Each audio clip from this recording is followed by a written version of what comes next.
ഞാൻ ഇന്നലെ തെരഞ്ഞെടുപ്പ് കഴിഞ്ഞതിന് ശേഷം തന്നെ പ്രതികരിച്ചിരുന്നു. അതുതന്നെയാണ് ആവർത്തിക്കാനുള്ളത്. നല്ല പ്രതീക്ഷയാണ്, നല്ല വിജയപ്രതീക്ഷയാണ്. മികച്ച വിജയം LDF നേടും എന്ന് തന്നെയാണ് തെരഞ്ഞെടുപ്പ് കഴിഞ്ഞപ്പോഴും ആ അഭിപ്രായമാണ് പറഞ്ഞിട്ടുള്ളത്. അതിൽ യാതൊരു മാറ്റവുമില്ല.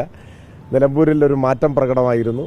തീർച്ചയായിട്ടും LDFന് മികച്ച വിജയം നിലമ്പൂർ നൽകും എന്ന ഉറച്ച പ്രതീക്ഷയാണ് ഉള്ളത്. ഈ ഭരണവിരുദ്ധ വികാരം ഈ തെരഞ്ഞെടുപ്പിൽ പ്രതിഫലിച്ചിട്ടുണ്ട്, അങ്ങനെ ഒരു ചർച്ച ഉണ്ടായിട്ടുണ്ടോ?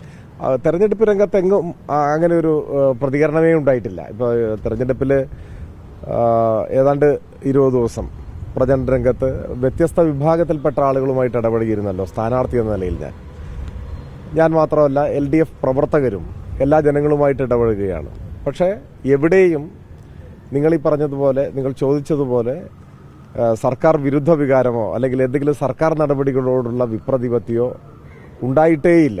മറിച്ച് പല കാര്യങ്ങളിലും, ഇപ്പോൾ ക്ഷേമ പെൻഷൻ വാങ്ങുന്ന ആളുകൾ, ലൈഫിൽ വീട് കിട്ടിയിട്ടുള്ള ആളുകൾ ഇത്തരത്തിലുള്ള പ്രവർത്തനങ്ങളെ പിന്തുണയ്ക്കുകയും അത്തരം കാര്യങ്ങൾ ഇനിയും കൂടുതൽ ശക്തമായിട്ട് നടത്തണം എന്ന അഭിപ്രായം പറയുകയും ചെയ്യുന്ന അനുഭവമാണ് ഞങ്ങൾക്ക് അനുഭവപ്പെട്ടത്. അത്തരത്തിലുള്ള പ്രതികരണങ്ങളാണ്.